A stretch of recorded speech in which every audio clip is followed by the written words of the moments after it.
Je voudrais du soleil vert, des dentelles et des théières, des photos de bord de mer, dans mon jardin d'hiver. Je voudrais de la lumière, comme en Nouvelle-Angleterre. Je veux changer d'atmosphère, dans mon jardin d'hiver. Ma fleur sous la pluie de novembre, tes mains qui courent, je n'en peux plus de t'attendre.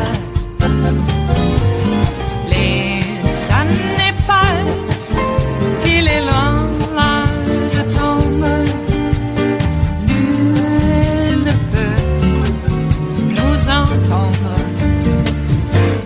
Je voudrais du Fred Astaire, revoir un latte. Nick, I want to play for you a little bit of what Sarah Huckabee Sanders, the press secretary, had to say to my colleague Savannah Guthrie on the Today Show this morning related to Bill Barr and sort of where his head may be at. Watch. The criticism is, here's a guy making a snap judgment who had already made up his mind about the case, and it's on the record. It's not a snap judgment. I mean, he wrote a 19-page memo stating there's no obstruction case against the president before he saw one piece of evidence. Look, I think that it is very clear. Look at Bob Mueller's report. He could not make a determination.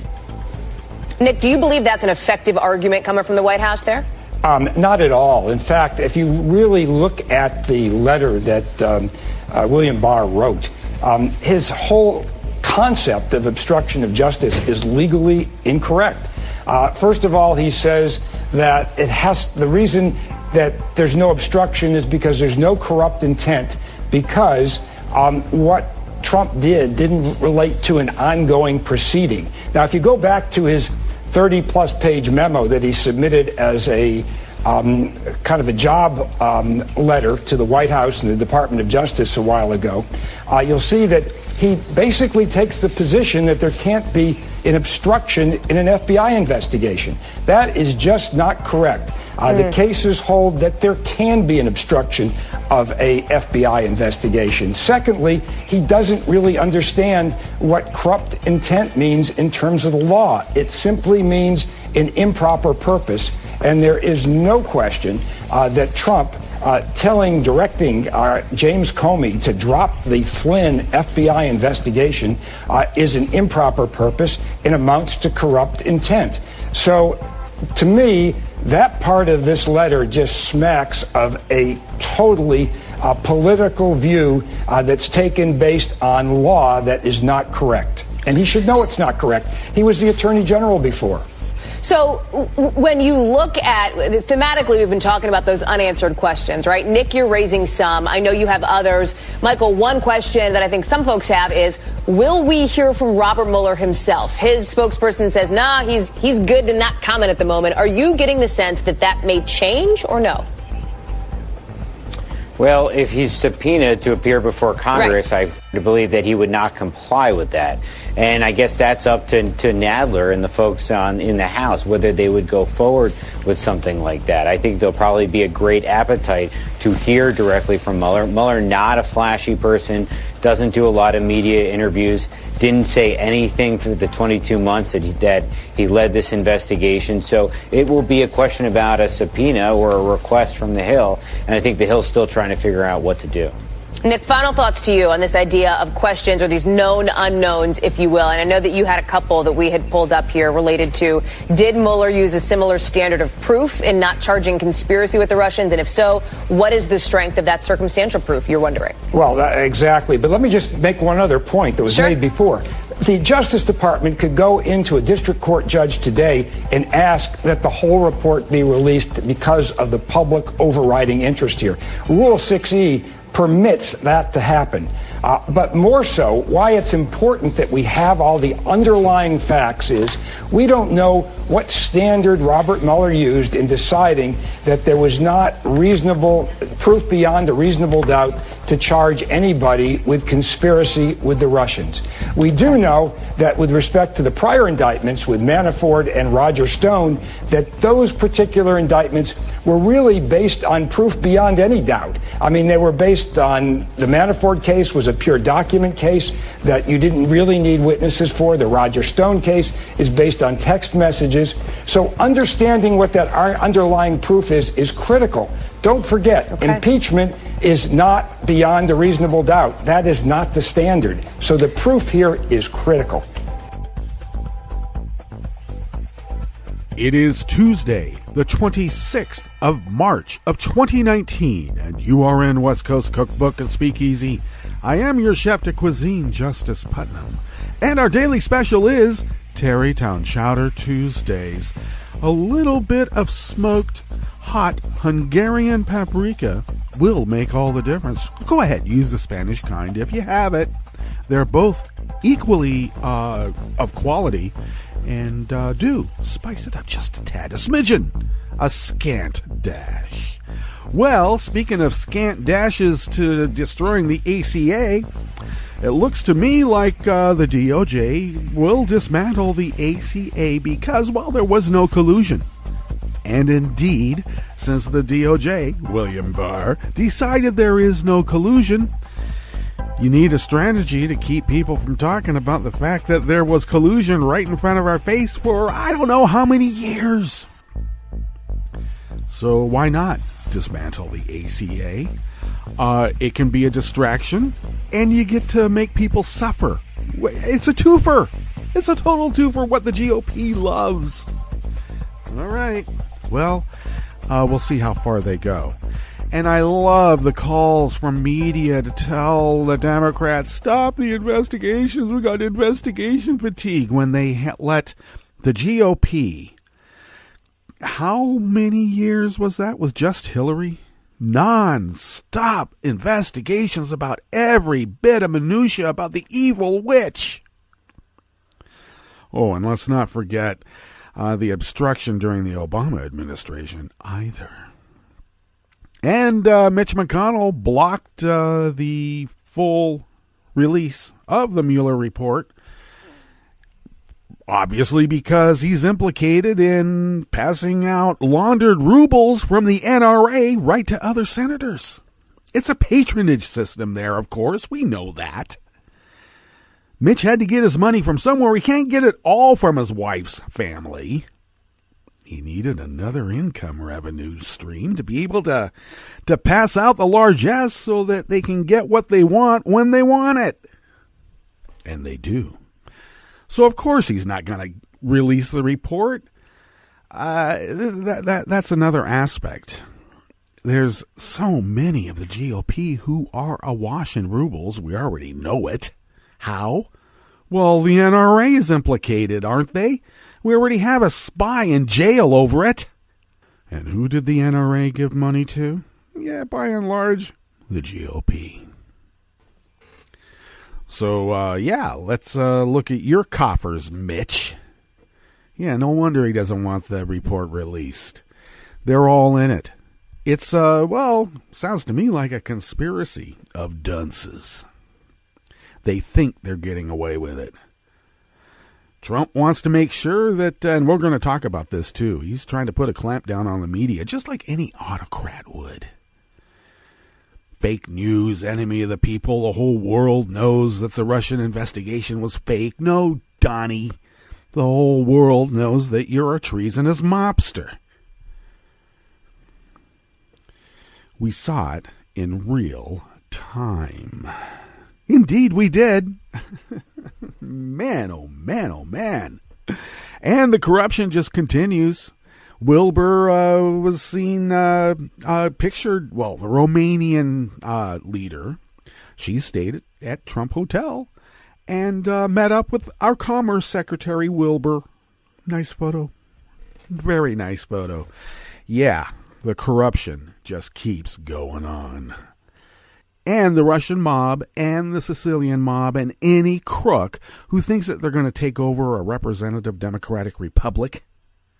You got another thing coming. You do not want to awaken the sleeping giant. You will be sorry. All right, what's on the rest of the menu here? Well, of course, at the top, that was famed Watergate prosecutor essentially breaking it down that Barr's concept of obstruction is legally incorrect. And of course we know that. What's on the rest of the menu in the Bistro Cafe of West Coast Cookbook and Speakeasy? Tarrytown Chowder Tuesdays. A plague of poisonous toads has infested a Florida town just miles from Trump's Mar-a-Lago playpen. Yeah, well, biblical retribution is what happens, Donnie. A study by the University of Florida revealed that young Parkland voters had their mail-in ballots tossed at 12 times the statewide average. That's 1 in every 7 votes that they cast. Throw them out. And the Trump campaign warned the networks against blocking certain Democratic lawmakers who just happen to be investigating his crimes. After the break, we move to the chef's table, where former coaches from the University of Southern California and Georgetown University were among a dozen people who pleaded not guilty in the largest college admissions fraud scheme uncovered in U.S. history. Yeah, that's wordy. And Australia's nationalist One Nation Party sought millions of dollars from the NRA. Oh, and advice on weakening the country's strict gun control laws. All that and more on West Coast Cookbook and Speakeasy. Bon appetit.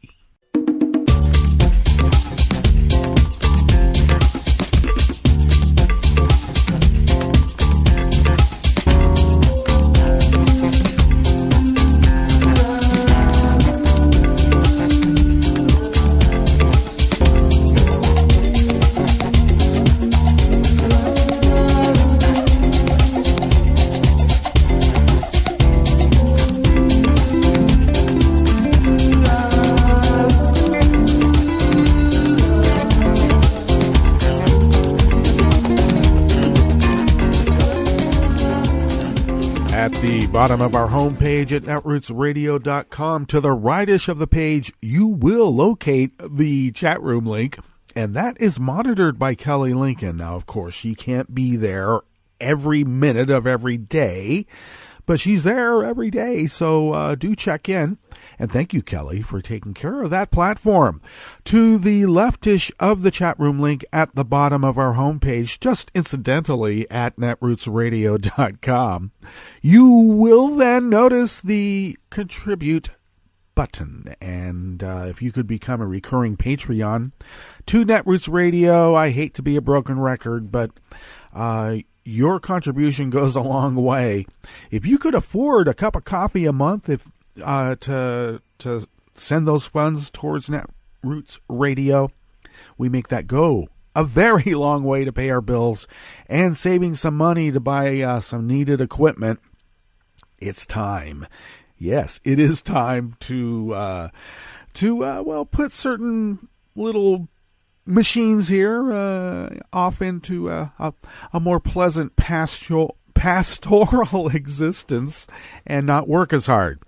They're going to stop working, and it will be a surprise, and we don't want that. So we're taking great care in saving our money to be able to purchase new equipment, and your recurring contribution goes a long way to helping us do that. Thank you very much. Follow Netroots Radio on Twitter at Netroots Radio. Follow me on Twitter at Justice Putnam. I post the show notes and links diary on Daily Co's about 10 minutes before showtime, and I scramble to get those links on social media in that little window, so bear with me. Sometimes it might be later. I apologize. But you can pick up podcasts of the show if you want to follow the show on Twitter, I should mention. Do it at Cookbook West. And then podcasts, you can listen to the show anytime and at your leisure by way of Spreaker, Stitcher, TuneIn, iTunes, YouTube, iHeart, and really wherever podcasts can be found. All right. One other tidbit of information. I want to assure people I'm getting your what's known as benefits. I noticed that one of our contributors is getting the level where he gets the show in their inbox. So I will start doing that. I apologize. I've had a lot on my plate, and I need to catch up on little things like that, which are really big things and important. And thank you. Thank you for helping us, keep the bills paid. Thank you very much. Oh, I should also mention, today I am 64 years old. Don't feel it. No, I don't feel older. Except for a few mechanical aspects of the body, like knees and shoulders, things like that. I'm doing pretty good. Yeah, I got the heart of doctor said a guy in his 30s. Lucky me. All right. Well, let's move to this first offering here in the Bistro Cafe of West Coast Cookbook and Speakeasy. And I'm a little bereft in being in having all of these pages up on tabs, but here it is. Okay, it's loaded. This is by Michael Winship out of Common Dreams. Well, if you believe in Old Testament-style omens, I always like to in terms of a literary flourish. Well, please note that a plague of poisonous toads has infested the Florida town of Palm Beach Gardens, about 15 miles from Mar-a-Lago, and they're on the move. And no one's making this up. This is happening. You have to admit that killer toads are a much more dramatic and appropriate harbinger of doom than the way the conclusions of the Mueller report were first rolled out this weekend. Late Friday afternoon, word came that Special Counsel Robert Mueller had delivered his report on Donald Trump to William Barr. Barr then sent a letter to the leaders of the House and Senate Judiciary Committee saying he'd let them know as soon as he'd had time to study it. He'd also issue a summary to the public, and there would be no further indictments issued. After all these months, that big moment seemed anticlimactic, a pop gun when we wanted was really the cannon's roar. On these few flimsy facts were spun hour after hour of cable news coverage over the weekend, but on Sunday came the 3.5-page letter to the Judiciary Committees from Barr. This time the gun was loaded, loud, and had a recoiling kick. No evidence of Trump conspiring with Russia around the 2016 elections, and although Mueller did not exonerate Trump on charges of obstruction of justice, Barr and Rosenstein decided, there was no reason to charge him. Yeah, because if they did, I don't know, maybe they thought Pence would be worse. I don't know. Back to the article. And so the appointment of Bill Barr to replace Jeff Sessions paid off big time for Trump. Barr did just what Trump wanted him to do and what the Attorney General had intimated he would do when he wrote that unsolicited 19-page memo to the DOJ last year. You know, the one stating that a sitting president can't be guilty of obstruction or interviewed about such a charge by prosecutors unless there's proof of a crime he was trying to obstruct. Which there can't be because he's president, follow? Okay. Now, this Catch-22 logic was described as bizarre by former acting Solicitor General Neil Katyal. That memo, Katyal wrote in the New York Times, made the argument that the obstruction of justice statute does not apply to the president because the text of the statute doesn't specifically mention the president. Of course, the murder statute doesn't mention the president either, but no one thinks the president can commit murder, keeping in mind that we do have a chief executive who thinks he can do just that by gunning down an innocent on Fifth Avenue. Of course, in this chief executive's mind, no one is innocent anyway. Everyone is guilty. Everyone has a slant. Everyone has an angle. Everyone has a game. Nonetheless, Barr has gone ahead with this argument, which makes it all the more important that we demand that the entire Mueller report be released, including the cases made by the special counsel, both pro and con as to whether they go after the president for criminal obstruction. Yeah, let's not let Barr stonewall on Trump's behalf. Further, both Mueller and Barr must be called before Congress, but I just heard that has to be approved by the DOJ. Now, I want to mention something that's right in front of us, okay? We already know that Putin is very, very adept at going after every little minuscule aspect of the law, a regulation. You skew it here, you skew it there. He found a perfect ally in the GOP now, didn't he? They've been doing this parliamentary breakdown and syntactical deconstruction to get away with what they've been getting away with for decades. Parsing the law here, parsing the law there. But never really actually following the law. They believe in law and order. Yeah, they make up the law, and then they impose the order. And poisonous frogs are the result when you do that. So, hey, even God's coming after you, Dunny.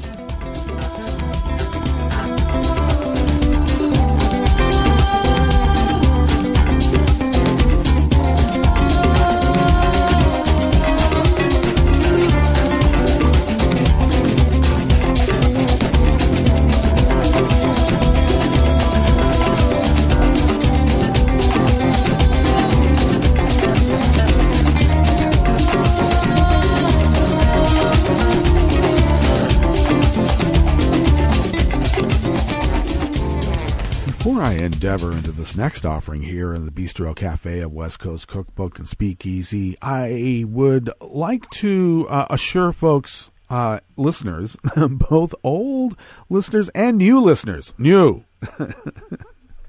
that if it seems like I'm pontificating here, I really, really want to assure you that that's exactly what I'm doing. And I'm not on a soapbox. I don't stand up on soapboxes. I have it's getting old now too, but it's a pretty commanding executive chair. There's no room for a soapbox in what I do. All right. Pontificate, I usually put it under the auspices of in this reporter's opinion.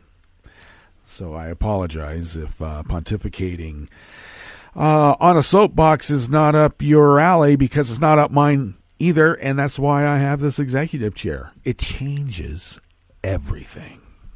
Well, Matthew Chapman of Alternet does bring us this next offering here in the Bistro Cafe of West Coast Cookbook and Speakeasy, Tarrytown Chowder Tuesdays. Now, new research from the University of Florida political scientist Daniel Smith, a likely Monica.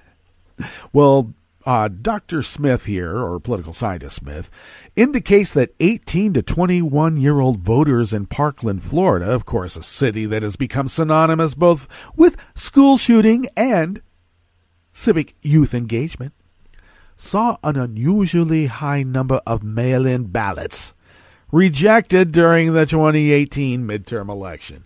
Oh, Florida! This is happening in Florida. Jeez. Now, according to the study, about 1 in 7 mail-in ballots submitted by college-age voters in Parkland were rejected or failed to arrive in time to be counted. The findings are adding 2 questions about the reliability and fairness of the Florida election system, including its ballot signature requirement that became a flashpoint in the November recount between, U.S. Senator Rick Scott and the Democrat he ousted from office, Bill Nelson. The rejection rate of young Parkland voters at 15% is almost 3 times the rate for 18 to 21-year-old voters statewide.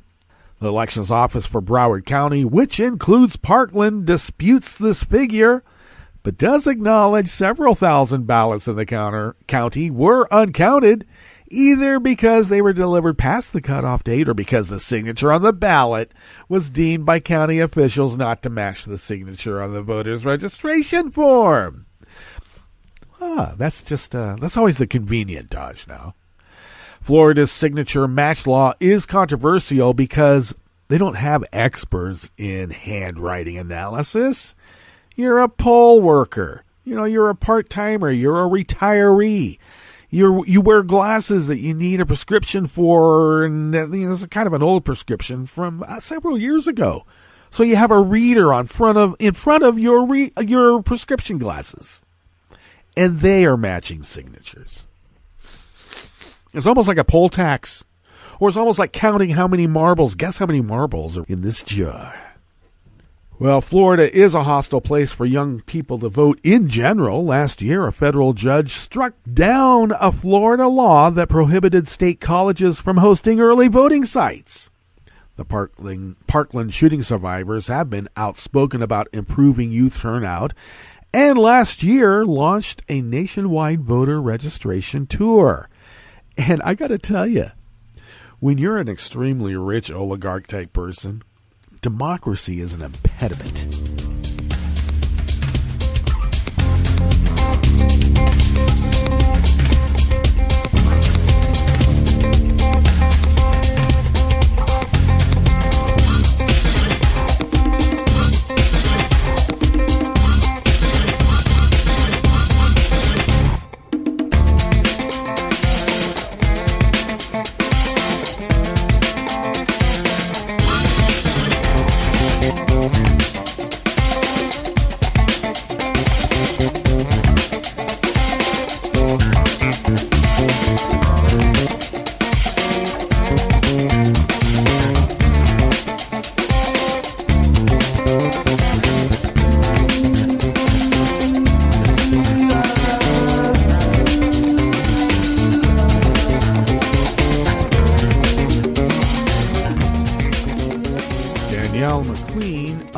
Think Progress brings us this final offering here in the Bistro Cafe of West Coast Cookbook and Speakeasy. Trump supporters are doing victory laps on Twitter and television on Monday after a summary of Special Counsel Robert Mueller's report did not find Trump colluded with Russia to influence the 2016 U.S. presidential election. Now, Trump's re-election campaign took it one step further, telling members of the media to question the credibility of past guests who made false claims without evidence on your airwaves, they warned. In the memo, Tim Murtaugh, Trump campaign communications director, warned television producers about booking a number of Democratic lawmakers and that have made the collusion claims on cable news and Sunday talk shows. And, of course, they include Richard Blumenthal, a senator, House Intel Committee Chair Adam Schiff, Judiciary Committee Chair Gerald Nadler, Representative Eric Swalwell, and DNC Chair Tom Perez, as well as former CIA Director John Brennan. How interesting. You know, Boris still has a show on Sinclair. Just letting you know. And Dr. Gorka, too. Gorka. So this memo then lays out these charges about how Trump has been exonerated completely, and these liars who happen to be lawmakers investigating his crimes need to be shut up. And they're putting pressure on the media. Well, there's real reason for high-ranking Democratic officials to believe the Trump-Russia allegations, which took the special counsel 2 years to investigate. After all, Trump has ties to Russian mobsters going back 3 decades. Mueller's team filed charges and in some cases secured criminal convictions or guilty pleas against 6 members of Trump's inner circle. Russian intel officers tried to sway the election in Trump's favor. Trump's son confessed to meeting with Kremlin-tied Russians knowing they wanted to offer dirt on Hillary.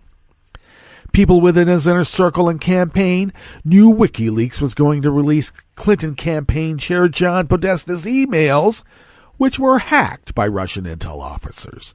And Trump lied about the timeline surrounding a $1 billion project to build a massive skyscraper in Moscow that was still ongoing through his campaign, among many other pieces of evidence. What's more, Trump lied throughout the entire process, refused to answer Mueller's questions in person, and tried to disrupt the investigation every step of the way. We saw it in real time. Well, Swalwell tweeted yesterday in response, "The only person caught lying about Russia is Donald Trump. If he thinks I've made a false statement, he can sue me." Swalwell snickered, and then he summed up, "And I'll beat him in court." You sure will. All right, let's get to our break, and when we come back from that break, you know we go through weather from around the world, and you also know that we finish up with the stories that we've curated for you today. You are listening to West Coast Cookbook and Speakeasy, and we will be right back. You are listening to netrootsradio.com. Please hang up and try again.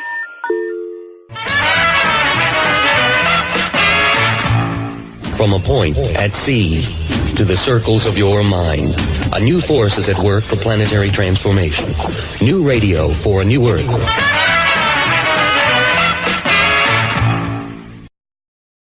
This is Take Two Movie Review. I'm Clinton Johnston. This week, Not So Spirited Awry. Warning, this Take Two contains major spoilers. Wonder Park is what I call a garden fence story. It starts in the normal, mundane world where our child protagonist, these days usually a girl, crawls through a hole in the garden fence, or enters a wardrobe in the attic, or gets swept up by a tornado, or accesses a hidden train platform, to be transported to a magical world in which she or he has adventures and then returns, changed and ready to face the mundane world. In Wonder Park, our heroine June heads to an amusement park that she unknowingly created with her mother out of her own imagination and then abandoned once her mother got sick. Now, a crucial aspect of the garden fence story is that through their adventures in the magical world, the kid learns what they need to take back to the regular world and solve the emotional crisis that they are experiencing there. Think of Miyazaki Hayau's brilliant garden fence tale, Spirited Away. Chihiro needs to get out of herself, to learn responsibility and to take care of other people. So in the magical bathhouse, not only must she hold down a job to get her parents back, but she develops compassion. In contrast, the problem with Wonder Park is it's not really clear what June's emotional crisis is. Why does she stop playing with her park when her mom gets sick? Because she misses her mom? So what is it that she learns through her time in the magical park? Not to be so sad? That she can express her imagination without her mom? That's a strange takeaway when the emotional climax in the regular world is built around June getting her mom back. Long story short, without a clearly defined emotional crisis, June's magical adventures can't teach her what she needs to progress. And without that development, the movie fails to have penetrating emotional impact. I mean, go see it. There are some nice action sequences, and the animation is good. But then go rewatch Spirited Away. This has been Take Two Movie Review. I'm Clinton Johnston. Catch up with us at TakeTwoMovieReview.com and feed us back on our page on YouTube.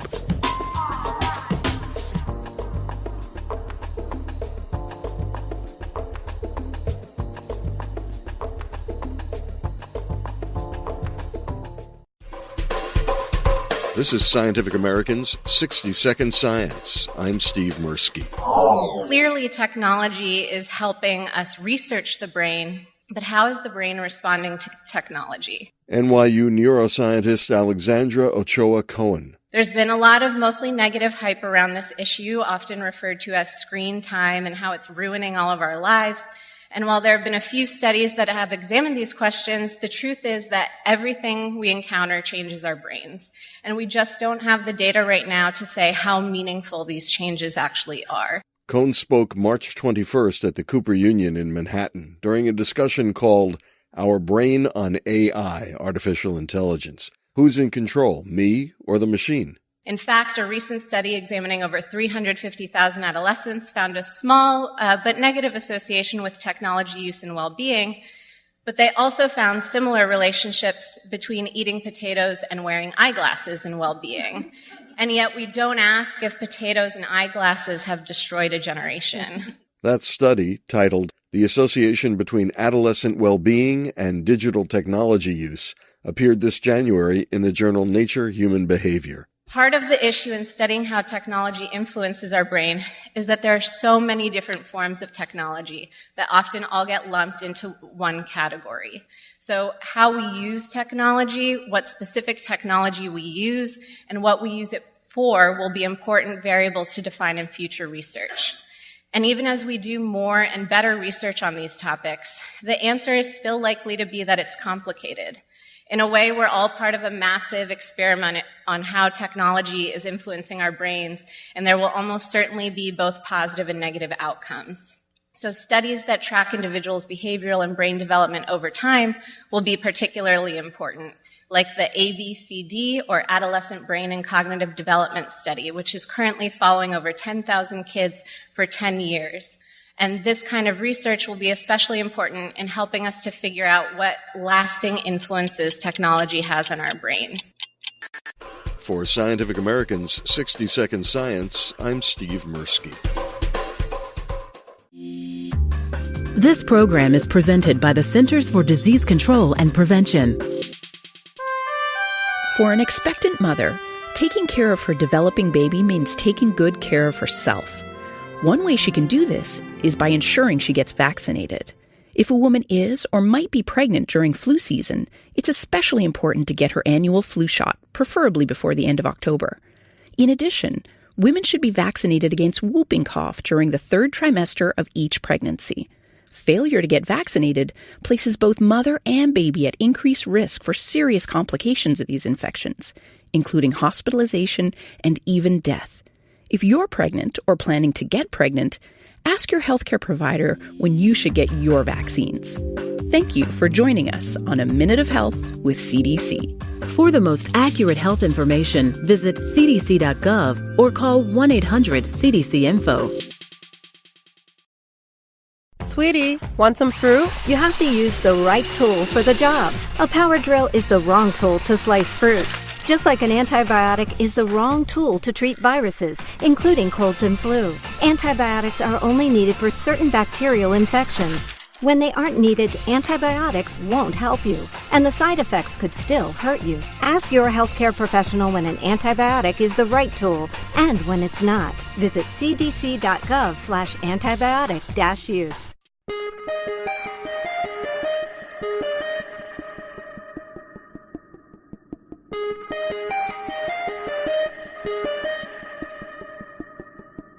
Hi, I'm Tom Hartman, and since you're listening to netrootsradio.com, show your progressive side and go to the donate button on the bottom of the homepage. It's progressives like you who power Netroots Radio and keep the progressive message beaming everywhere 24 hours a day.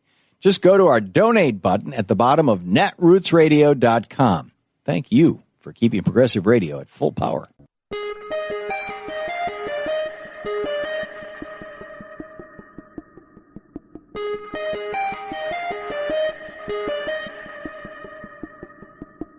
I'm Rick Smith, and this is Labor History in 2.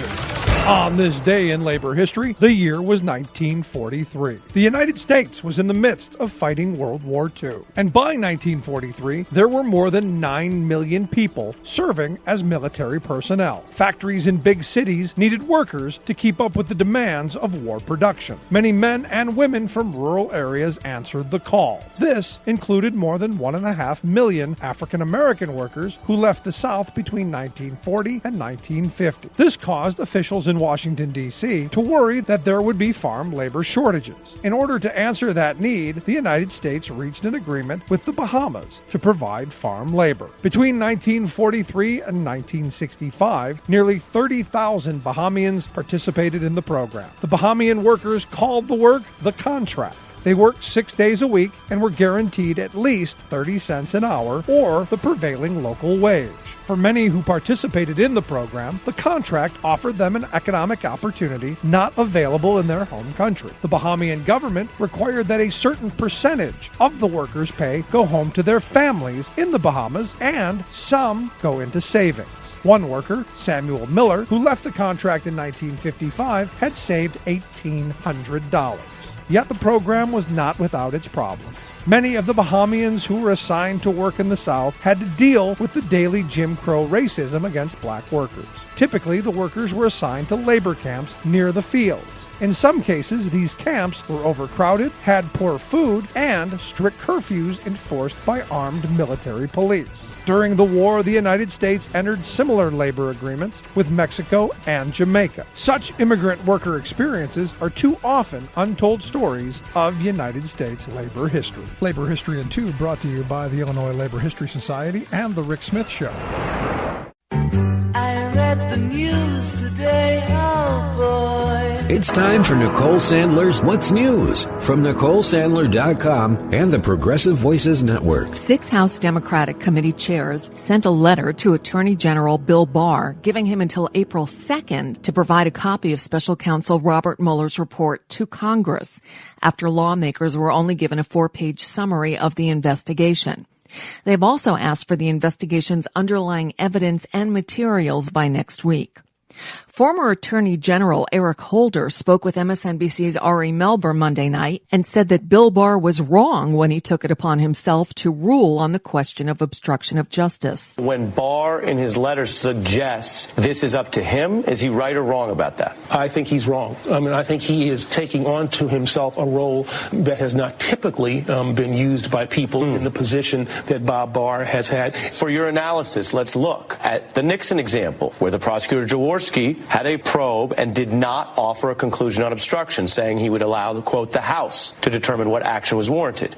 In the somewhat controversial Ken Starr example, he did not formally offer a conclusion on obstruction, noting it was not the role of his office to determine whether the president's actions warrant impeachment. Is Barr, through his letter, violating those precedents? That's kind of a strong term, violating those precedents, but I think he's acting in a way that's inconsistent with those precedents, and I would say inconsistent. Is he departing from those precedents? Sure, he's certainly departing from those precedents, and I would say he's acting in a way that's inconsistent with the best practice. It would seem to me that having received the information in the way that he did from Bob Mueller, that Attorney General Barr should have taken that information and then, packaged it in the appropriate form and sent it to the House for consideration. Senate Majority Leader Mitch McConnell on Monday blocked a second attempt by Democrats to pass a measure in the Senate aimed at prodding the Justice Department to release Special Counsel Robert Mueller's report on Russian meddling in the 2016 election. Donald Trump's 2020 re-election campaign sent a memo to television networks on Monday listing certain guests who have been critical of the president, including several Democratic lawmakers and former CIA Director John Brennan. The memo urged producers to question whether these people have enough credibility to appear on news programs in the future. The Department of Justice is moving to strike down the Affordable Care Act. After a federal judge deemed the entire Affordable Care Act unconstitutional in December, the Justice Department maintained that only certain parts of the law, including the individual mandate and the requirement to cover people with pre-existing conditions, had to be thrown out. But in the new filing, the department sided with the attorneys general who brought the initial lawsuit, arguing that the law needed to be scrapped entirely. The drama continues across the pond, where Parliament is now in charge of Brexit after having seized control of the process from Prime Minister Theresa May. Lawmakers could on Wednesday vote on as many as 7 different options, including holding a second referendum, keeping the UK in a customs union with the European Union, or even allowing the dreaded no-deal Brexit to take place. As of right now, the UK is set to leave the EU on April 12th. NASA's plans for the first all-female spacewalk have fallen through, at least in part because the agency doesn't have enough spacesuits that fit the female astronauts. Seriously. A federal ban on bump stock goes into effect Tuesday unless a court steps in.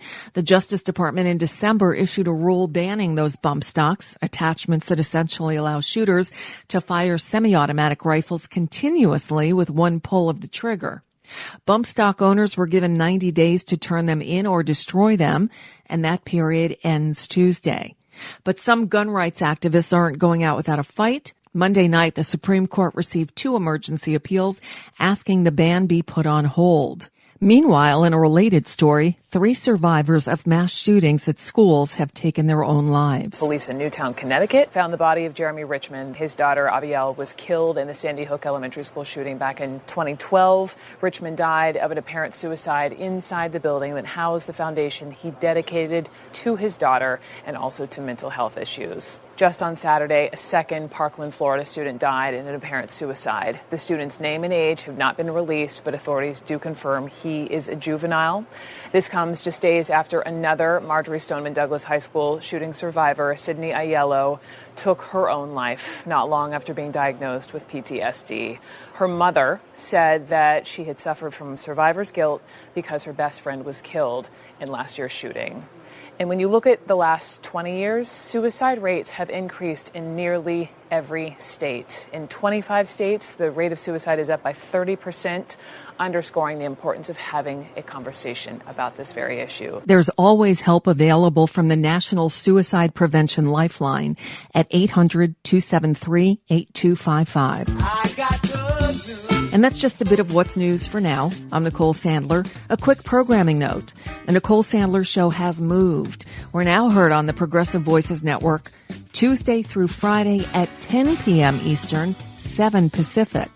The show is still live at 3 Eastern, noon Pacific at NicoleSandler.com and is always available as a podcast so you can listen at your convenience. And remember, my work is 100% listener supported and I truly need your support to continue. Find out more at NicoleSandler.com/donate. From UN headquarters in New York, I'm Luke Vargas with your World in 2 minutes. More than 10 days after Cyclone Idai hit the African nations of Mozambique, Malawi, and Zimbabwe, aid groups are just beginning to scale up deliveries of food, medicine, and shelter to those in need. The UN estimates the storm totally destroyed 37,000 homes in Mozambique and partially destroyed another 19,000, and that's just in areas first responders have been able to reach. Satellite images show that floodplains include an inland ocean that is 125 kilometers by 25 kilometers, or the size of the country of Luxembourg. Deborah Wing is a WFP communications officer in the coastal city of Barr. A week ago, she said the city resembled an apocalyptic scene. We checked back today to learn if things had improved since. When we meet people living in Barr who have had their homes destroyed by the cyclone, we can feel that they are very tired because they've been staying in a school where they have to share a classroom with 30 other people, and you have to imagine that it's very, very hot and humid right now in Barr, so the living conditions are quite difficult without running water and power. Wing says the WFP has supplied 115,000 people with food thus far, but needs continue to outpace supply. People are getting hungry as well. They've received food when they stay at accommodation centers, but not enough to eat every day. And while supplying that aid should get easier as floodwaters recede, helicopters remain in high demand. The U.S. military is pitching in, committing $6.5 million on Monday to aid airlifts. But Mozambique's recovery will require more than that. On Monday, the UN appealed for $282 million for recovery efforts in Mozambique for the next 3 months, on top of separate appeals for neighboring Malawi and Zimbabwe expected in the coming days. Luke Vargas, The United Nations.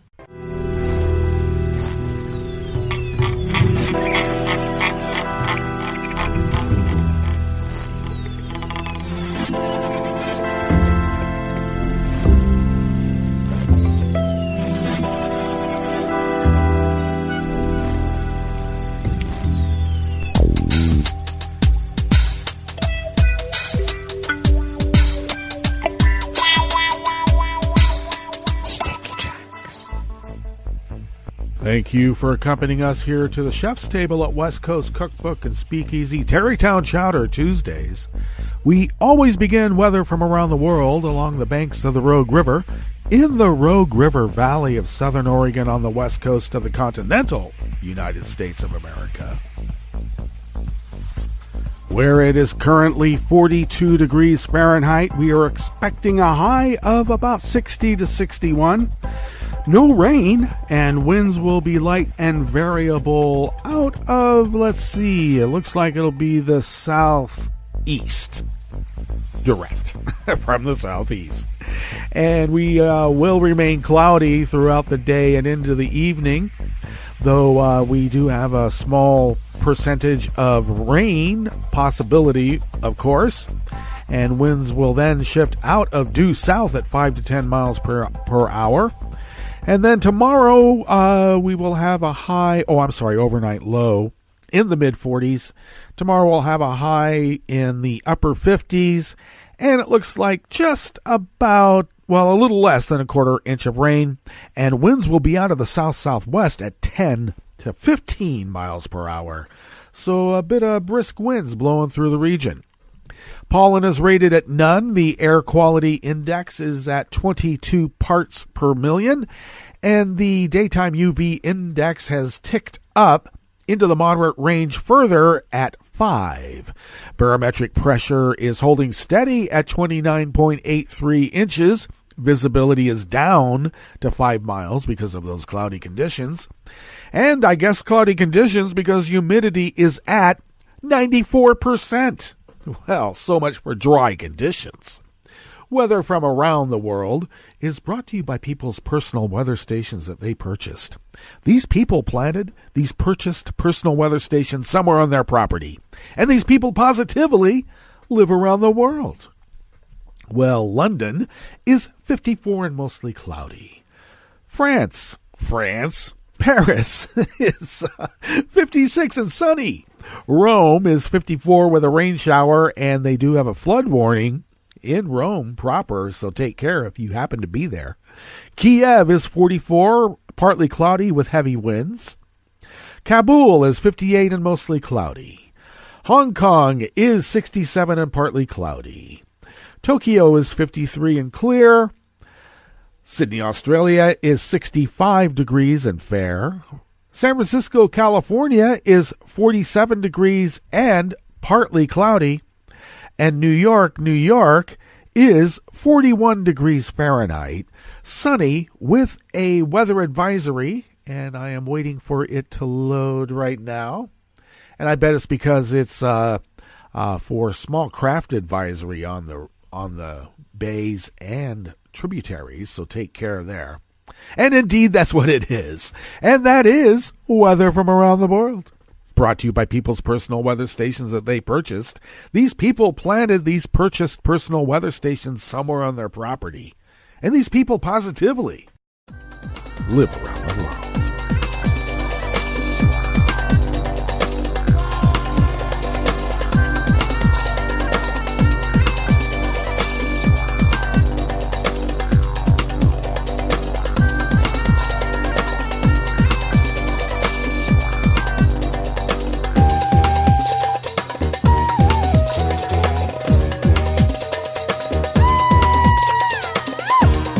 Nate Raymond of Reuters brings us this first amuse-bouche here at the chef's table at West Coast Cookbook and Speakeasy Tarrytown Chowder Tuesdays.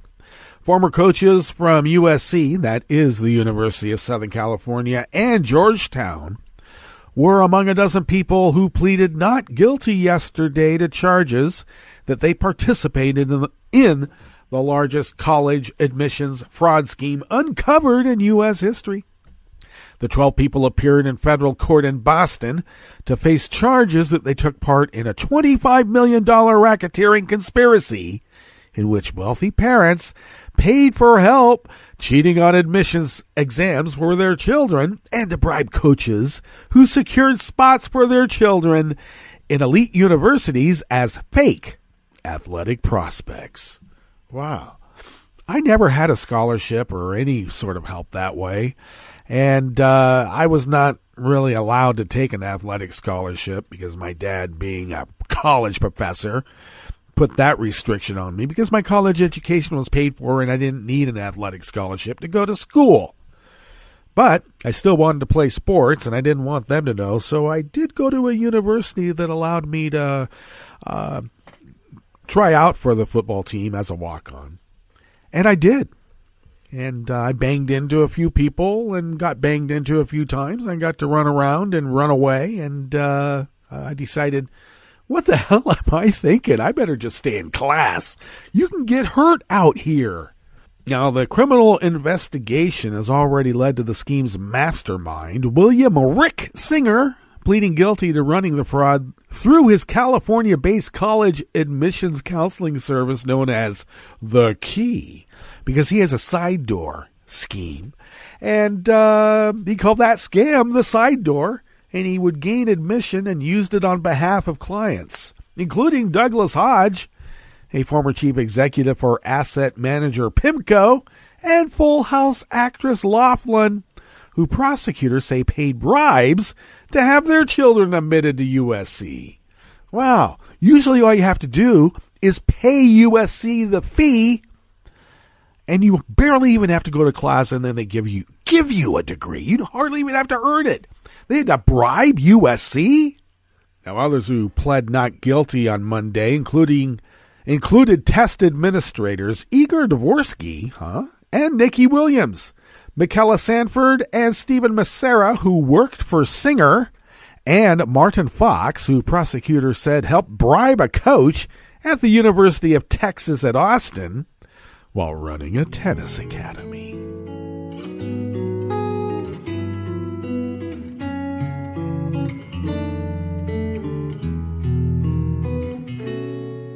Je te donne ce mon amour pour la vie entière. La promesse de me trouver à tes genoux. Aussitôt que tu m'appelles, rester toujours fidèle. C'est tout, c'est tout. Je te donne tous mes printemps, mes étés de mer. Mes automnes, quand les feuilles tombent partout. Si ce n'est pas une bonne affaire, je te donne tous mes hivers, c'est tout. Colin Packham and Brian Kay bring us this final amuse-bouche here at the chef's table at West Coast Cookbook and Speakeasy, Dateline, Sydney, Australia. Australia's nationalist One Nation Party sought millions of dollars from the U.S. gun lobby NRA and discussed weakening the country's strict control laws, Al Jazeera reported. Posing as the head of a fake Australian pro-gun lobby, Al Jazeera secretly filmed top officials from Pauline Hanson's One Nation meeting NRA executives in Washington in 2018. The One Nation officials also discussed the possibility of raising $14.25 million prior to a meeting with the U.S. gun lobby supporter. Concerned about foreign influence in Australian politics, particularly from China, the government introduced new laws banning foreign political donations in November of last year, and the One Nation meetings took place in September.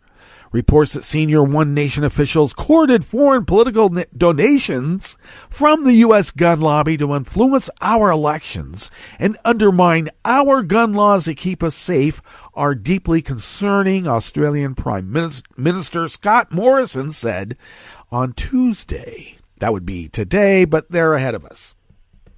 The two-party representatives recorded in the Al Jazeera report, Chief of Staff James Ashby and Queensland State Leader Steve Dixon confirmed they attended the meetings but denied accepting a donation from the NRA. And I just have one bit of advice for Australia. Don't do it. Don't allow them to do this. I know you've had your issues with racism and Indigenous peoples. Don't do what we've done. Don't go back to having these guns awash in your society. You got rid of them before. Don't do it. All right, that brings us to the end of our broadcast period for the day. But you know that Netroots Radio is broadcasting on. And we'll meet up tomorrow for Smothered Benedict Wednesdays. I want to thank you all who have sent out birthday wishes for me. It's been a hard year so far, and I appreciate it all. So we'll meet up here tomorrow for Smothered Benedict Wednesdays, of course, as I mentioned. So do stay tuned to Netroots Radio all day and all night for all the breaking news as it breaks. and we'll meet up here tomorrow, right here in West Coast Cookbook and Speakeasy. Bon appetit.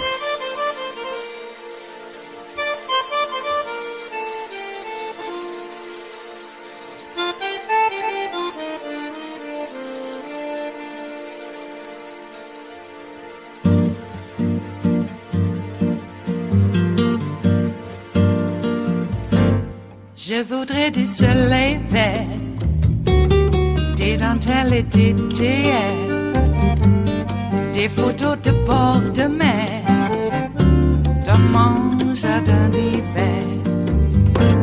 Je voudrais de la lumière, comme en Nouvelle-Angleterre. Je veux changer d'atmosphère, dans mon jardin d'hiver. Ma fleur sous la pluie de novembre, tes mains qui courent, je n'en peux plus de t'attendre. Les années passent, qu'il est loin, là je tombe. Nul ne peut nous entendre. Je voudrais du Fred Astaire, revoir un latte Goël. Je voudrais toujours te plaire dans mon jardin d'hiver. Je veux déjeuner par terre, comme au long de golfe clair, t'embrasser les yeux ouverts dans mon jardin d'hiver.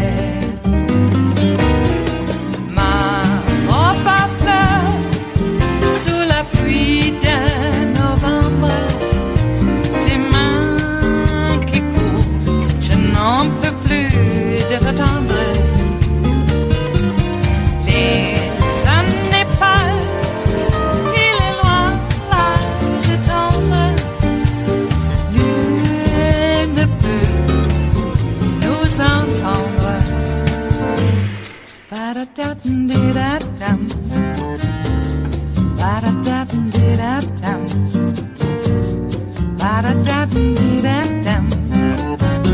Dans mon jardin d'hiver. Ba-da-da-dum-di-da-dum. Ba-da-da-dum-di-da-dum. Ba-da-da-dum-di-da-dum. Dans mon jardin d'hiver. Dans mon jardin d'hiver. Dans mon jardin d'hiver.